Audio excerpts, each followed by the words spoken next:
başladı. Start verildi sevgili severler. 1 numaralı Detroit canavarı 2,5 boy kadar. 7 numaralı Çavuşoğlu da 1 boy kadar geç başladı. İç kulvarda 10 numaralı Can Aydın, orta kulvarda 3 numaralı Alpdemir, aralarında 6 numaralı Bozdemir öne doğru geldiler. 3 numaralı Alpdemir farkı 2 boya kadar çıkardı. 6 numaralı Bozdemir ikincilikte, hemen içinde 10 numaralı Can Aydın, sağrısında dış kulvarda 4 numaralı Denizleri, yarım boy kadar geride orta kulvarda 9 numaralı Yavuz Soy, bariyer dibinde 5 numaralı Beyaz At'ta, dışlarına 1 numaralı Detroit canavarı geldi. 1,5 boy kadar geride orta kulvarda 7 numaralı Çavuşoğlu var. Onun yarım boy kadar gerisinde iç kulvarda 12 numaralı Kebeli. Daha sonra 8 numaralı Rasimcan, içinde 2 numaralı Karahanlı. 1 boy geride 11 numaralı Coşkuner. 1,5 boy gerisinde 13 numaralı Kurtuluş An sırasıyla 1400 metre start yedi geçiliyor.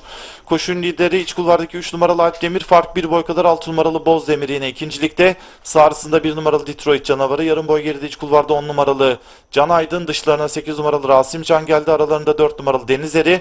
1 boy kadar geride bariyer dibinde 9 numaralı Yavuz Soy. Onun yarım boy gerisinde orta kulvarda 7 numaralı Çavuşoğlu. 1 boy kadar geride 2 numaralı Karahanlı. Sağrısında orta kulvarda 5 numaralı Beyaz Atlı. 1,5 boy geride 12 numaralı Kebeli. İçinde 13 numaralı Kurtuluşan 3 boy geride 11 numaralı Coşkuner sırasıyla son 800 metreye doğru yaklaşılıyor. 3 numaralı Alpdemir önde, fark 1,5 boy kadar. 8 numaralı Rasimcan ikinciye girip farkı azaltmaya çalışıyor. Üçüncülükte 6 numaralı Bozdemir var. 1 boy geride iç kulvarda 10 numaralı Can Aydın. Onun yarım boy gerisinde orta kulvarda 4 numaralı Denizleri.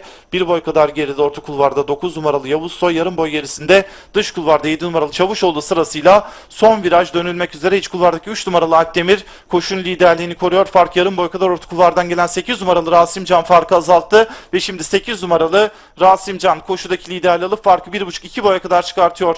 İç kulvarda 3 numaralı Alpdemir ikincilikte, onların 3 boy kadar gerisinde orta kulvarda 6 numaralı Bozdemir, içeride 10 numaralı Can Aydın, bariyer dibinde 13 numaralı Kurtuluş An sırasıyla son 400 metreye girildi. 8 numaralı Rasimcan önde, fark 1 boy kadar. İç kulvardan gelen 3 numaralı Alpdemir, dışarıdan 10 numaralı Can Aydın, orta kulvardan Yavuz Soy atak yapıyorlar. Son 200 metreye doğru dış kulvardan gelen 10 numaralı Can Aydın liderliği aldı. Fark yarım boya kadar çıkardı içeriden. Tekrar Rasimcan atak yapıyor. Dış kulvarda 10 numaralı Can Aydın asfaltta önde, içeriden Rasimcan geliyor dışarıda. 10 numaralı Can Aydın önde, Rasimcan geliyor. 10 numaralı Can Aydın koşuyu kazanıyor.